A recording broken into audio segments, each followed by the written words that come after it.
Okay, welcome everyone. What a great crowd. It's my honor to do the land acknowledgement on behalf of the SG crew. We here at Station Gallery respectfully acknowledge the traditional territories and peoples of the Mississaugas of Scugog Island First Nation.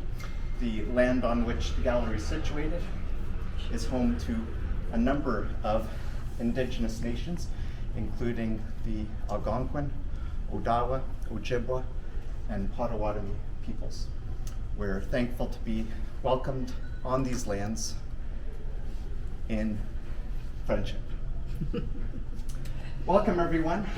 Happy summer. Here it is. Yes. Oh, wow. It's the day. And what an easy mnemonic device. That's all in leading up to this day, we kept on saying, Lynne's artist talk is going to be on the first day of summer. Everyone says, yes, June 21st. And here we are. Never thought it would come. I was so excited. And we're joined by our keynote artist, our A-lister, Lynne McIlvride. Of course, many of you know her, many of you love her. We were at a symposium back in April, mid-April I think it was, it was in Port Perry, and Lynne was also invited to be a guest speaker there, and she gave a little bit of background on her production, her studio production, and leading up to the Kenneth Welsh memorial pieces, and people were absolutely astounded. Lynne's work had taken their breath away, and I remember at the end, you know where this is going. At the end, after Lynne had finished speaking, there was a woman that was in a wheelchair, and she said, "We should give you a standing ovation." So nobody did. Consider this the standing ovation. Yeah. And Lynne, you had shared an image with me of the man that you're going to speak of with such great devotion. There he is. There he is. 1969-ish. Wow. 1969. Wow. At Stratford. I think he's Hamlet. Yes. He's playing the Dane. Wow. And his ambitions never ceased after he played the Dane. And how many of you have heard of Kenneth Welsh prior to this body of work? Well, see, I can't really put my hand up because I knew of Kenneth, and I've certainly seen him, but this has really opened my eye to a superstar who is in our midst, and a veteran actor of the screen and stage. And without further ado, please welcome Lynne McIlvride.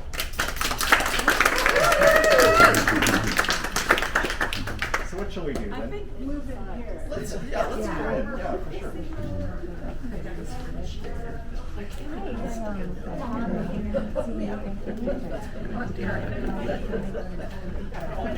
Yeah, I might.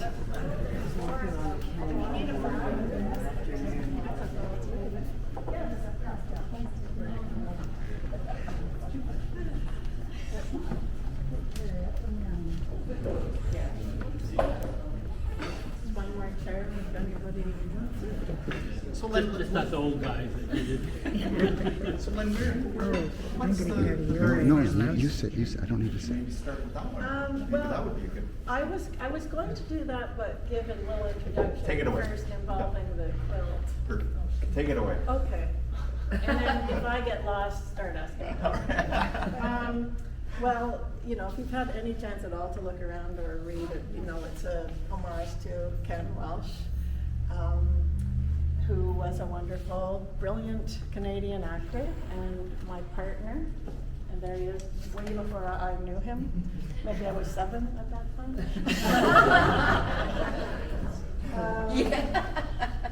So basically the work in here is what I've done in the last year.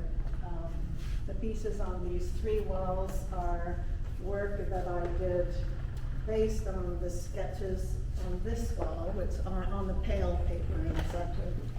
And that's how this show works.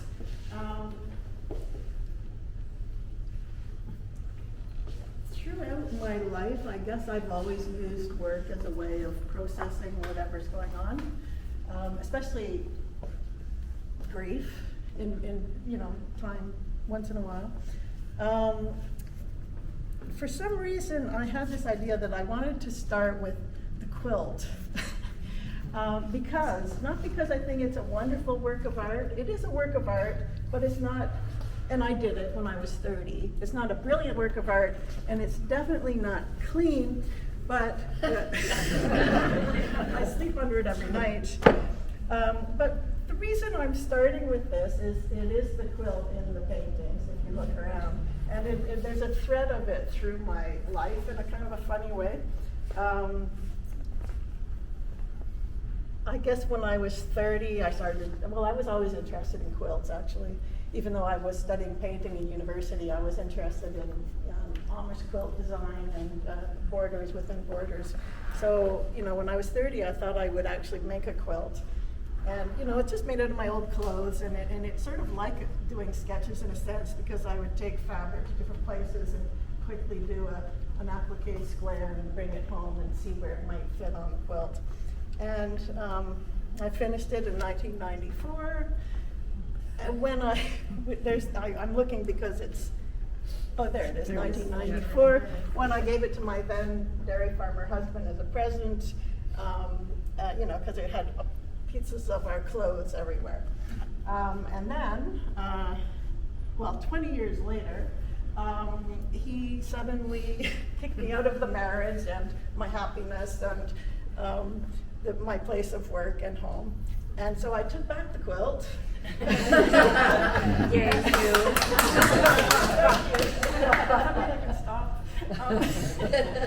And did a huge series of tornadoes, as some of you know all too well. I brought one just to show. I realized I did about 100 at that point, including lino prints, sculptures, painted sculptures, and lots of these shadow boxes. And you did those textile ones. Yes, and some hanging from the ceiling made out of textiles. Yeah, yes. Sorry to interrupt. No, that's good. I like that. At least that's on topic. One second here. So all of my grief at that point went into these tornadoes, and one of the reasons I wanted to bring it up was because, the quilt was the thread through it, but also, it's in the same way I put my grief and mourning into the making of these paintings that I will get back to in a second. Yesterday I was thinking, in these tornadoes, a lot of the time I ripped up my clothes, and this one is called The Disaster Waiting to Happen, like it's behind the curtain waiting to come out. And these are my old clothes that I ripped, which is, a traditional form of mourning in ancient cultures. And yesterday I was thinking, I'm really surprised when I think about it that I didn't do that to the quilt, because that would have made sense. But I didn't, and I'm glad I didn't, because a few years after this, I became Ken's partner, and I gave the quilt to Ken, because, it looked good on his bed in his house, and, I admit this was before he was sick, and I flippantly said, but I want it back when you die. I didn't know it was so soon. Anyway, therefore, when the last few months of his life, he was wrapped in this most of the time as I was sketching him. So the quilt sort of was a bit of a thread through all that, which is why I brought it.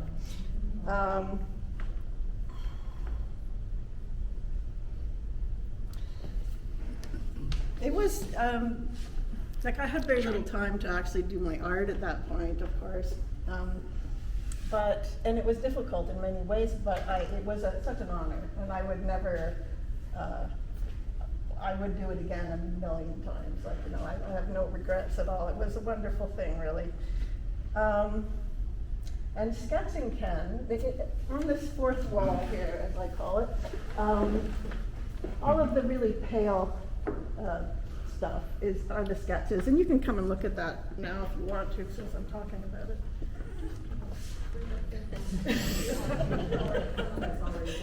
Or yeah, maybe you looked already. I just want to, sketching is something I think a lot of artists, I forget about for lengthy periods of time, but it's such a rich and intimate thing to do. And especially in the case of sketching Ken while he was sick, it was quite a wonderful thing, not only to have the sketches, but to do them, because you know, as opposed to taking a photograph, which just takes a second, it takes a long time to do a sketch. Even a gesture drawing, it takes more time than it does to take a picture. And it's kind of a wonderful thing because it's very meditative and time slows down, which is really great when someone doesn't have much time left. So sketching was an important part of that last couple of months that I was with Kim.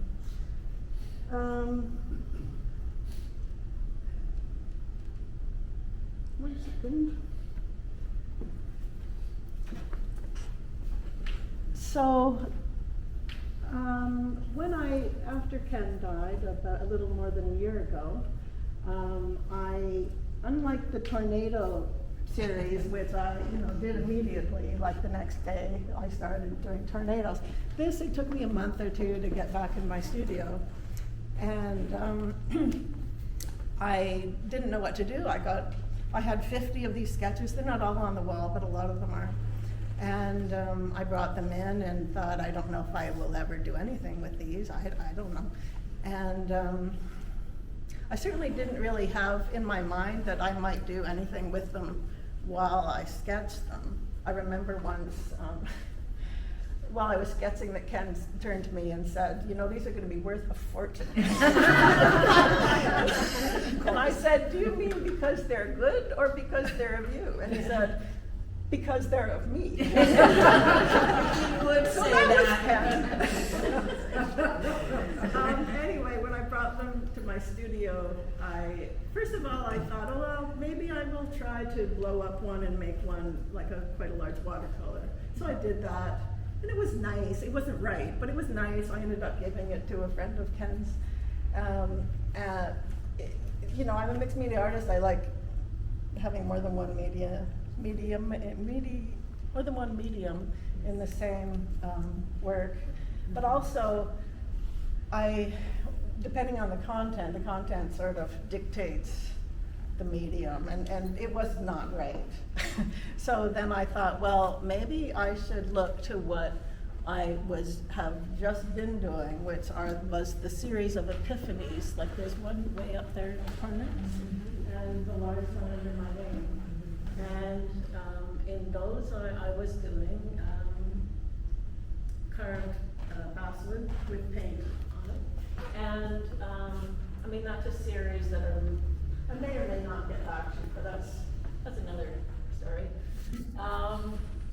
So I thought, well, I'll try it. I'll blow up some of the shapes of some of the drawings and cut them out with my power saw, and then hand carve them, and then paint them, and it felt much better because it was tactile, and it was something like, you know, when you're taking care of someone, there's so much touching and, you know, balancing and carrying. Well, maybe not carrying, but sort of somewhat carrying, and so these made sense to me on that level, and that's why I went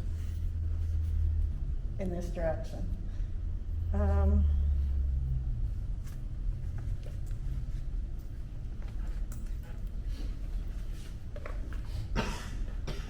So as I was doing these, and then I would go around individual pieces.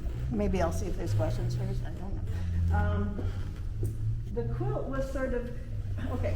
One of the reasons I brought the quilt was the last time I was here, I think I realized, well, it's almost like each piece has two characters in it, the quilt and the person. And the quilt like is a kind of a presence in each one, and it's sort of maybe it's taking my place because I did the quilt, or I don't know. But while I was painting the quilt and sculpting it, it sort of, it became a way, like I kind of mentioned a minute ago, of mourning. I kind of was a sponge for all of the complicated emotions around the death of a loved one.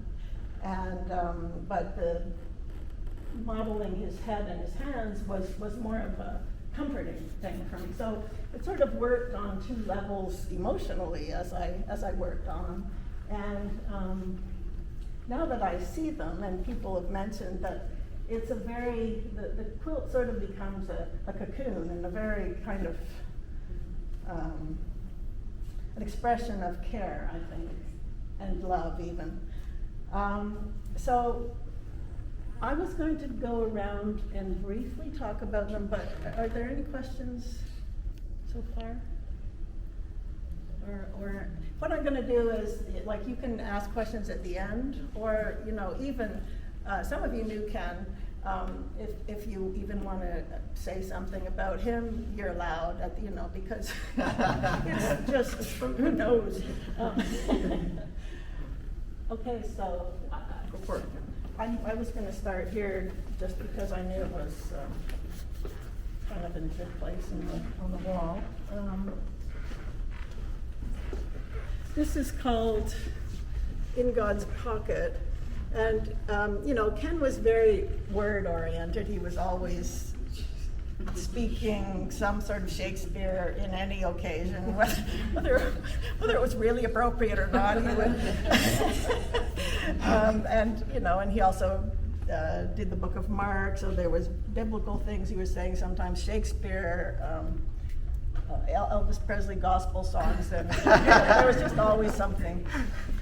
So that I called this In God's Pocket because this is a saying I didn't know, and you know, I've been involved in a lot of different denominations, and I have never heard that saying ever before. But he said it a few times, you know, as he was sick. I think to comfort himself, saying I'm in God's pocket, which is nice. But I also realized I almost could have called the show that, because it sort of looks like he's in a giant pocket in all of these pieces.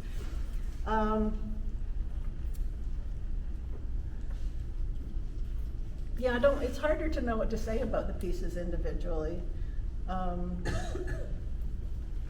Do you have any questions, Alex? How long does it take to make one of them? I noticed I have a question. That are over. Yes, the halo. It's sort of a halo. It's sort of a halo. Yeah. Okay. Because, you know, these are low relief, but as soon as you do wood and painted wood, it sort of is like statuary in some ways. Mm-hmm. And his faith was very important to him, especially in the end, but you know, all the time, I think, in maybe more subtle ways. Did you do one at a time, or did you work on several on the go? I always did one at a time. That being the first one, Mm-hmm. and that being the last one. Right. Yeah. Was basswood the medium in a particular reason? Was there a reason why you chose that? Yeah, it's an easy wood to carve. Okay. Like it doesn't have much of a grain, and it's not beautiful in the sense that you wouldn't want to. I mean, I paint it anyway, so it doesn't matter what the surface of it is. Like there's not much of a grain, and it's pretty soft and relatively easy and light.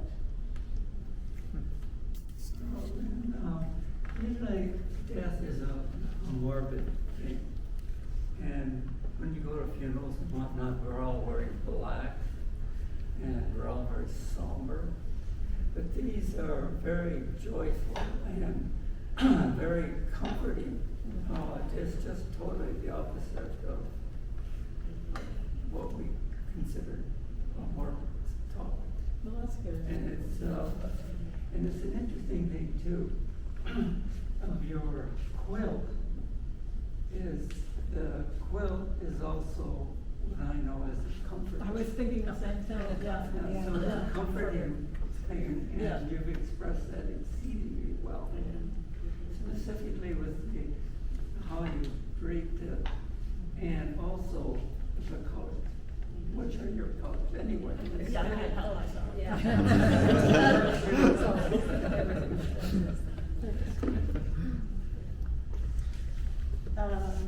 should I keep going? Sure, yeah.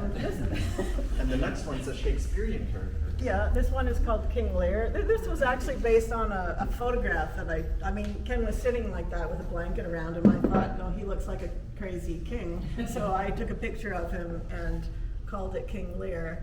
And I think there's a quote on the bottom. Can I touch my work? He's a trained professional. Who is it that can tell me who I am? I think Is that a quote from King Lear? it is a quote from King Lear. Unlike Ken, I don't know exactly where it's from, except I think maybe he's talking to his shadow. I'm not positive about that. But he was going, mad.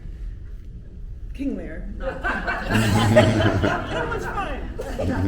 And did he ever play King? Well, no, he he didn't ever play. He wanted to, and he started to talk to the Coal Mine Theatre, the little theatre in Toronto. He started to talk to Ted about some sort of modified version just before he got sick, but he never got to play it. But an interesting fact.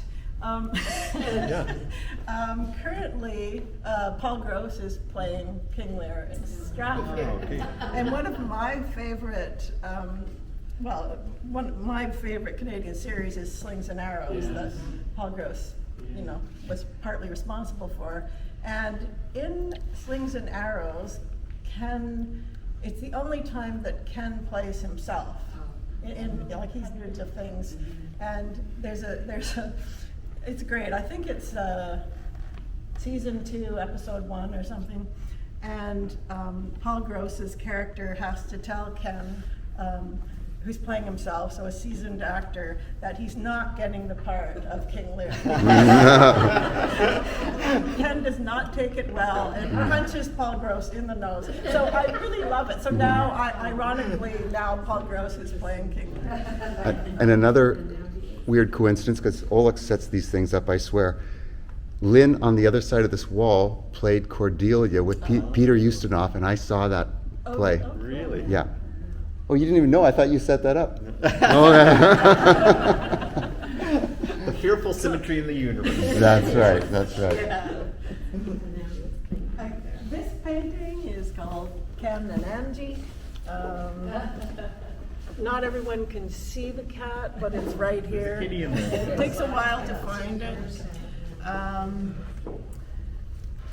On this one, I also wrote. I maybe someone else can tell me which Shakespearean play this is from. With With much- mirth and laughter, let old wrinkles come. So this is the only one where Ken is sort of, he has his eyes open for one thing, and he's smiling. A little bit. And there's a key in there embedded? Oh, there is a key. Yeah, I just took, I don't know, kind of like the words, just, this is a key to his house. I think they've changed the lock since then.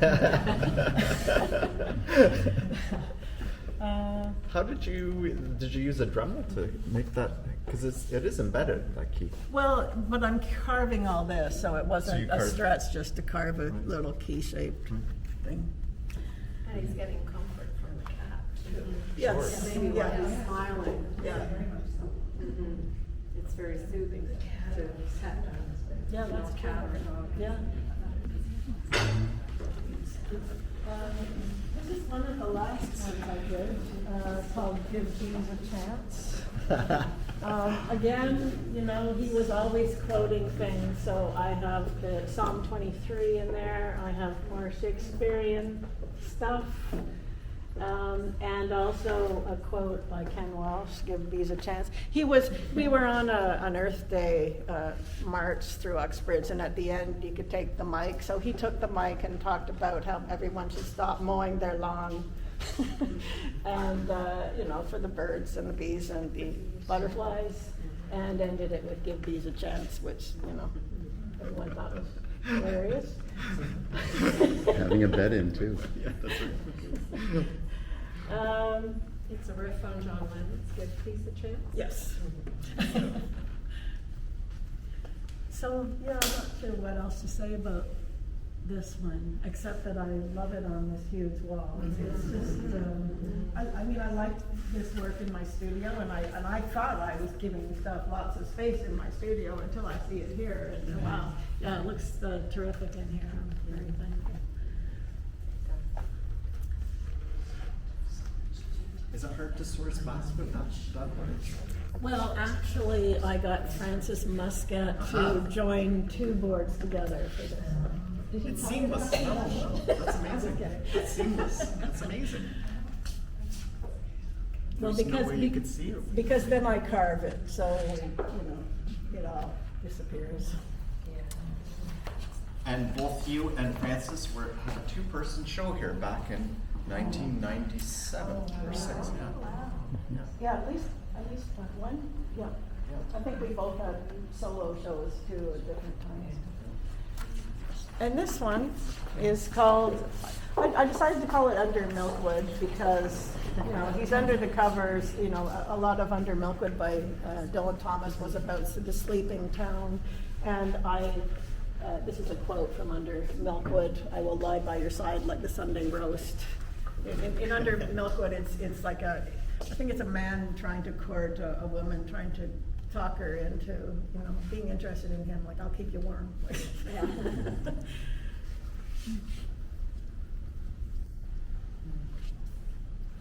And didn't Lynne Griffin also mention something about collaborating with Ken? Quite recently, in recent days, yeah. What I really would have liked to have seen was Ken did a fantastic one-person show at Soul Pepper Theater, I think. Did you see that? Yeah, no, I didn't see that one. Oh, you saw that? I Oh, did. It's really was amazing. jealous. Lena and I saw it. Oh, yeah, that's when Yeah. she proposed to him. That's right. She actually sort of chased him out of the theater. I was, of course, quiet and embarrassed. But we love it. I still see it in my mind. Wow. He was so great. It was Yes. just, and held the whole thing himself. Yeah, yeah. He did the entire thing. It's It was amazing. wonderful. I mean, I've just seen tiny bits of really bad amateur footage that I could hardly see, but even that was fantastic. It was So very that's, good, yeah. that's the thing about plays. They're gone, especially when they were. But it was his voice too. He just knew every way Yeah. to say it. Yeah. Down, in between, around. Wonderful. Just wonderful. Well, I'm glad it's in your mind. Anyway. Oh, it still is. I see it. Yeah. And he used to do the hockey shirt every year at the jazz club Yeah, in yeah. Port Perry. Oh, is that right? Yeah, it was fun. Yeah. And sometimes Child's Christmas and Rams too. Yeah. Yeah. So this is the first one I did. And, I called it The Wedding Ring because there's an obvious, we were life partners for a few years, and then at the last, after he was diagnosed, we knew what we were getting into or not getting into. We decided to get married. So that was, he found a ring, and that is not it, but it sort of looks like his ring. That's actually a cufflink I found on his table one day, so I drilled it into the painting. He wore a lot of hats. Anyway, apropos of nothing. No, it always slipped down. Well, he's protecting himself from the sun, I guess. And this is the last painting I did. It's a lot smaller. This one is based on a photograph rather than a sketch. Oh, I was going to show you the sketches with the paintings, but I can't for that because I didn't have one. It's called I Am Turning to Gold. And it's one of those things that, I mean, I know I said that, I could tell you, and it's interesting, but it doesn't really add or take away anything from the painting, I think. But you know, he liked watching birds, so I took a picture of him bird watching. He's inside at this, that's why he still has the quilt on, and watching a bird feeder that's just outside. And it's springtime, so it's the goldfinches, the wild canaries, or whatever you call them. You can see them, you know, if you watch them in the early spring, they're gray, and then they gradually turn yellow or gold. And he was writing these crazy bird poems at the time also. There's a sketch where he's writing poems. And one of them ended, I am turning to gold. And I thought, oh, okay, like I know he meant the birds, but there's something about it that also kind of makes you think of somebody like leaving, like becoming inaccessible and maybe dying. Anyway, so that was my take on his poems, and yeah, okay. And there's like an echo of it. Yeah, the swans. We also played a lot of badminton. That's another story. Yeah. Any questions? Something I think is kind of interesting is just, as I was going around, I was going to point out some of the sketches that were the genesis of the painting, just because there's so little information in them, but they're so valuable. Like this one was the genesis of this one. It's just on a different angle. This is the most complete one, and that became the Under Milkwood one. Anyway, one of them actually I didn't take. He took it of himself. He took, I think a couple of years ago on his birthday, he filmed himself singing "Morning Has Broken," and I have that video. And I went through it until I found a face that I really liked. So this is actually based on a still from a video that he took of himself, one on his birthday. It's a kind of a complicated way of working that, like, it takes longer to tell people how to do it than it does to do it. But it's reduction lino print, so all the colors are from one block, and you just keep carving into the block and re-inking it, and then click. It takes a long time. And then some of them, like these and those two, I used the last image, sort of a ghost image, and then hand painted it. Yeah. So, and then I had so much fun putting this all up. I think originally Oleg said, like, we'll do it together. So I remember I started over here, you started over here, and I think you saw that I was in some sort of trance. And he left, and I hardly noticed. And it was just so much fun to do this as a, installation art piece and then I started cutting out some of my prints and making collages, and it was fun. It was so much fun. And sort of great, but in a sense, I feel like this is the audience and this is the play. That's right. Sort of looking at. Any more questions? Your whole description of the love and all of this and we're going here. The other thing I see in y'all is huge respect. It's just, they all come together. They're not separate in terms of the love and the appreciation and the respect. It's just coming out of me all through it. I like that. And a mutual respect of that too. Yeah, it was. Yeah, very much. He Yeah, loved you. yeah. He loved you a lot. Well, I'd like to say that Ken was a huge supporter of Lynne's work. Yeah, that's And, true. he was always talking about her work to other people, and, huge supporter. So. He was a collector before. He's a your collector. lover. That's true. The pieces in here are, from the last series, are from his collection, which is one of the reasons I thought they would be appropriate. I have a question. Actually, I'm accidentally here, but such a very beautiful coincidence, and I loved it. Good. My question: the pieces that you made, you started from, you just showed him in a very inner peace, peaceful, he's relaxing or lying down or something. But the last one, as you told, is not at that position. His position is different. He's just It's a bit more very active. dynamic Yeah. and something movements or something like that. Did you do that on purpose No. or? No, I didn't. But the fact, like that one is based on a photograph I took of him. The thing is, you know, it's a lot easier to draw someone when they're resting or sleeping than when they're, even when they're bird watching, because, you know, they're moving around. So, kind of makes sense that, I mean, you can do that, of course, and artists do, but, Okay. yeah. No, but it's It very is good quite because- different, yeah. Yeah, because probably the last one is I think, it's alive. He's there. He's Oh, he's interesting, moving. yeah, Yeah? yeah, I think well, from my in intuition. a sense, he's alive. You're talking about an He's after alive life. in all. Yeah. Oh, okay, Yeah. that makes It sense can with be, the yeah. title. But too. I thought you did it on purpose or something. No, Yeah, okay. no, I wish I could say yes. Who knows? Well, Who knows? I know I didn't do it on purpose. Oh. Yeah.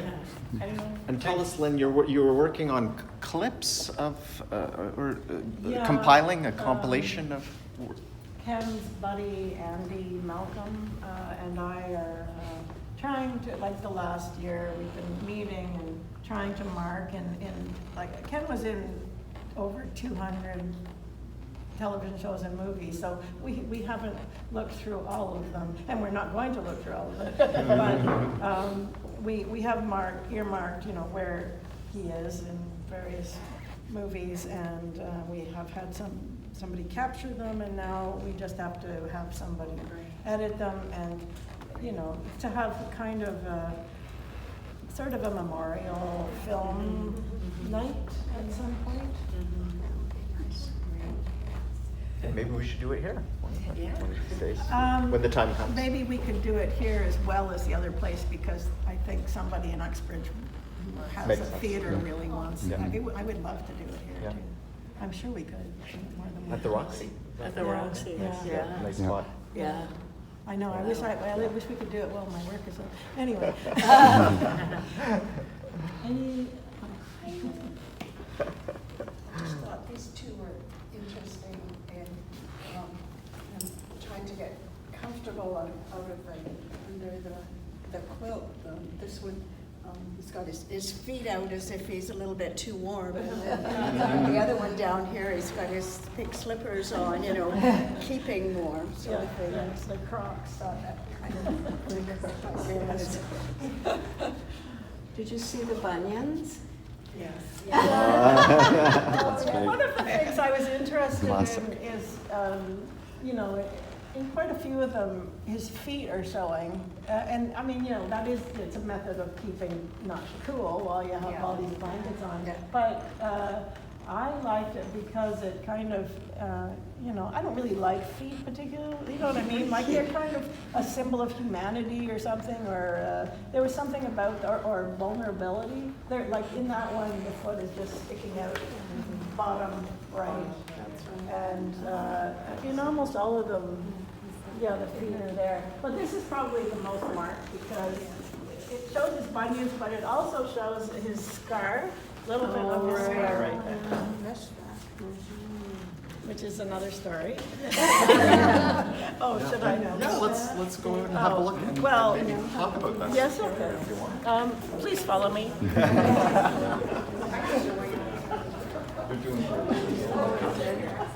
Hanging off every word, you can see it. How can we do this? I don't know, they're already standing. Not everyone, we brought the stools in. So, speaking of the scar, this piece in the back, as an afterthought, Alex and I put these three together. We thought we might as well use this spot also. This was also in his house, the square one. And it's, one of the things he did was, he went around in a dramatic way reading the Book of Mark in Soul Pepper Theater and several churches around. And I did this in response to that. And I think it might have been hanging when he did one of the readings in Uxbridge. And the reason he was doing the Book of Mark was because the scar in that painting, he was in a terrible rototiller accident, really awful, and just he could have easily died or lost his leg.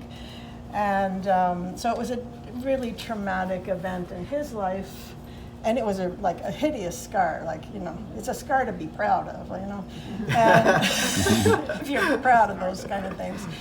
And so a year after he had the accident, he went back into his garden, and I guess he was praying. I don't know too much about it, except he says that he sensed or heard, I don't remember which, God telling him to read the Book of Mark. And every other normal person would have taken that to read it in private. But because it was Ken Welsh, the performer, he took it as read it in front of an audience. So he went from church to church reading the Book of Mark, the entire Book of Mark. But it was fascinating. I mean, he breathed life into it. It didn't matter, how open you were to having the Bible read to you or going to church. He just, it was a great experience. Anyway, so that painting ties in with the scar in that painting. The King James, because he loved King James because it was, in Shakespeare's time. And yeah.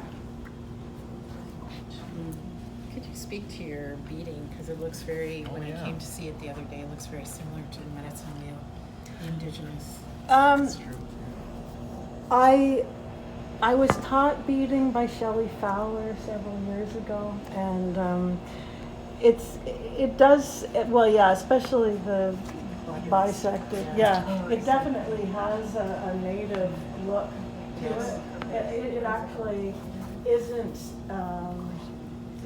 conscious. I just love the cross shape and the intersection. I did quite a few of them in various ways. There might be some beading in that one up there, but it's too far away. So that was another painting he had in his house, and that's why it's here. Yeah. Should we maybe turn the verso side of this? Well, but I like that side. This was from my boat series.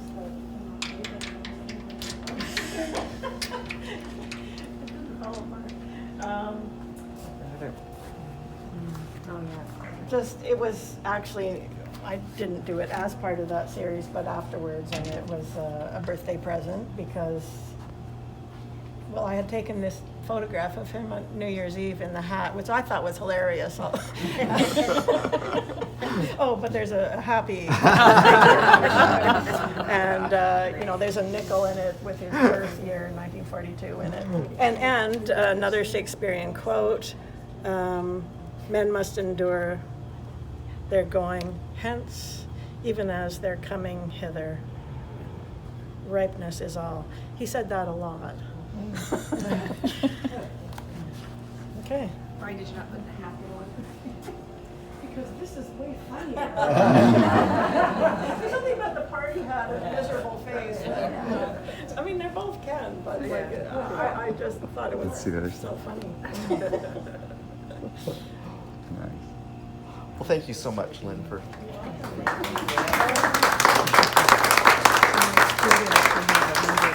Bravo!